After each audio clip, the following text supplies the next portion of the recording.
Celebrating 30 years of phenomenal trend forecasting, 5 times a week, Monday through Friday. Here's Gerald Celente with today's trends in the news. Hi, this is Gerald Celente. It's Thursday, July 23rd, 2015, and here are some of today's trends in the news. Well, the big trend, of course, is what's going on in the markets. Volatile month. Well, over there in China, they fixed that Shanghai a little bit, jacked it up a little higher, a little over 2%, but deep. The rest of Asia, not so good, not so much of anything. Same thing in Europe, flat. Over here in the States, down. And the commodities, of course, gold was up, and now it's down. And oil. Hey, that West Texas, huh? Flirting with 48. That's right. And you got that Brent crude heading toward 50, maybe.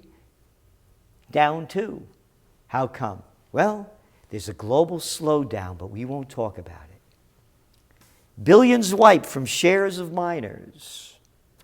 Financial Times. Billions of dollars of shareholder value were erased from the world's largest mining companies yesterday as an index of commodities prices plumbed a fresh 13-year low. The Bloomberg Commodity Price Index, which tracks a basket of the world's most commonly used raw materials, hit its lowest reading since March 2002. Hey, March 2002, what was going on? Oh, hey, remember the dot-com bubble burst in March of 2000? And then 9/11 happened? And then they pumped up the markets with cheap interest rates? So things were just starting to move up back then. But it was low. And that's where the commodity prices are, because there's a global slowdown. But not according to people that are forecasting gold prices. Gold is one of the last asset bubbles to burst, said Atul Lal, who oversees $5.1 billion as chief investment officer at Deltec International Group. Quote, investors have finally resigned themselves to the fact that the world is getting better and interest rates are going higher in the U.S. You know what that is. Oh, come on now. That ain't even bullshit. That's horse shit. Total horseshit. Why do you think commodity prices are going down? Because there's a global slowdown. Hey, a little story here in the Financial Times. Weakening economy forces Brazil to reduce its target for balanced budget. I just hit the bullshit button, so no reason to hit it again. They originally expected the economy to grow at 0.8%, but now it's revised down 1.49%. And maybe he can't hear this. Brazil's economy is suffering a hangover from the end of the commodities boom and a prolonged period of fiscal stimulus. That's right, raising interest rates. It'll be perfect. Raise the rates. Then you can't borrow cheaply and keep the Ponzi scheme going. And all of those emerging markets that borrowed all that dough cheap, with interest rates going up, now they have to pay it back with more of their currencies that are being devalued as the currencies are getting battered everywhere. So, you put it together, and what do you got? Crude slump hits oil sands projects. This is from today's Wall Street Journal. The global downturn in oil prices is shining a harsh light on the high cost of extracting Canada's oil sands, which are the biggest single source of U.S. crude imports.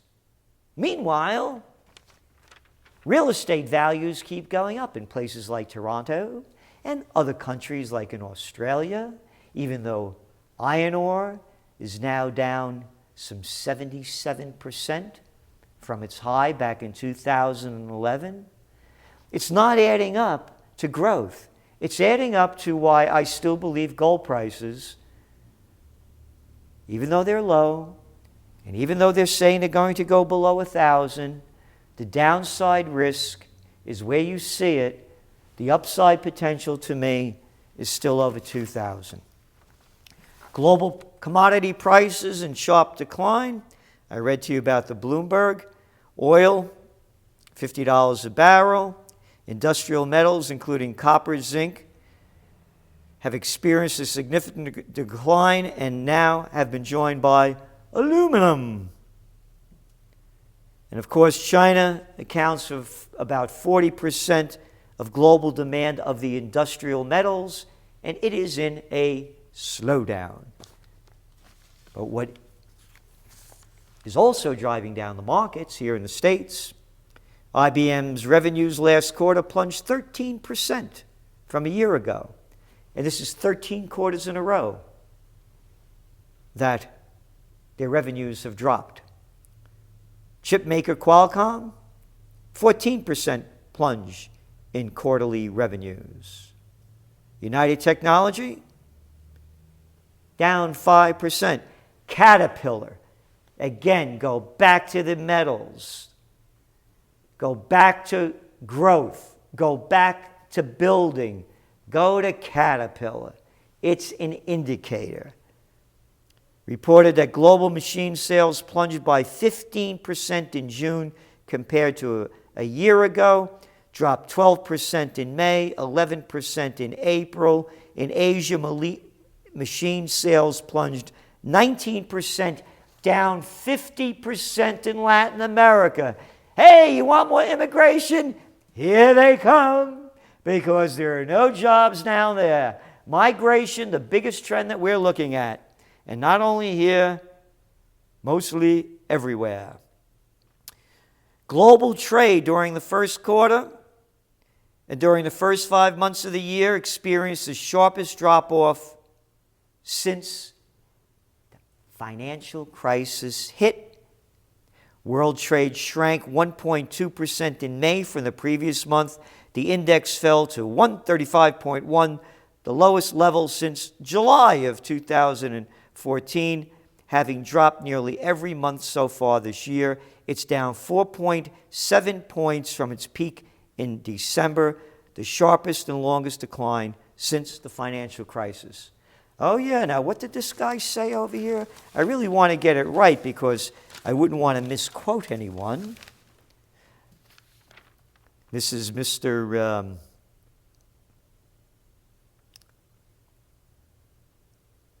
Atul Lele, L-E-L-E, from Deltec International Group. Quote, investors have finally resigned themselves to the fact that the world is getting better and interest rates are going higher in the U.S. Makes no sense to me, but hey, what do I know? What does make sense is McDonald's sales plunge. The fast food giant reported a 10% drop in quarterly sales and earnings per share on Thursday, today. So how come? Well, they are going to those alternatives. McDonald's is becoming an old name with an old taste. But the people that buy that stuff, they don't have any dough. And that's why you're seeing a slowdown there as well. Because the wage gap hits a record 373 to 1 in the United States. An analysis of CEO pay and benefits revealed that the top executives at the top S&P 500 companies earned another $2 million last year for an average package, you ready for this? $22.6 million. It used to be, back in the 1980s, 42 to 1. Now it's 373 to 1 because it's neo-feudalism. That's right. Only dough and separate set of laws for the big guys. Senate panel okays end of restrictions on travel to Cuba. And now the measure moves to the full Senate, which brings us to the TrendsJournal. Cuba, Cuba, cha-cha-cha. People seeking investment in travel, tourism, retirement, and import-export may consider taking immediate action to position themselves for the new Cuban marketplace. And it's happening before our eyes. Remember, the deal is about business. The same thing with Iran. Iran preparing to enter World Trade Organization, set up preferential trade with EU. That's right. Whether the United States goes along with this or not, they're moving forward.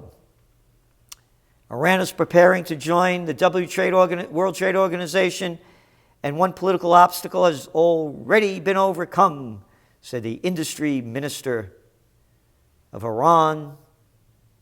And Central Asian countries are establishing preferential treatment with Iran in trade. And it keeps going on. Iran wants to boost manufacturing, mechanical engineering, extraction, and other sectors of the economy. The bilateral investments are likely to spread not only to Iran, but to the whole region of 300 million people, their industry minister said. And on to some other news. I know it's going to come as a shock. And wait for the action to come. Yeah. Drug companies increasingly push to explain high prices. Big story. Increasingly pushed nowhere. It's a takeover. They'll do what they want. Citicorp abuses cost Citigroup $770 million. But no heads roll. They were ordered to refund $700 million to consumers and pay $70 million in fines for illegal and deceptive credit card practices. And as we know, Eric Holders, the former Attorney General, that's now working for that law firm, he never did one single conviction of any crimes from the Wall Street gang. Not one big head rolled, all little deals, goes back to the drug deal. Nothing will happen. But you better behave. I've been saying this. Don't cross that yellow line. Make sure you don't go under the speed limit. Don't have 2 glasses of wine. And make sure you put your turn signal on when you change lanes. You saw that video of that young woman, that slimy little boy who plays cop, harassed.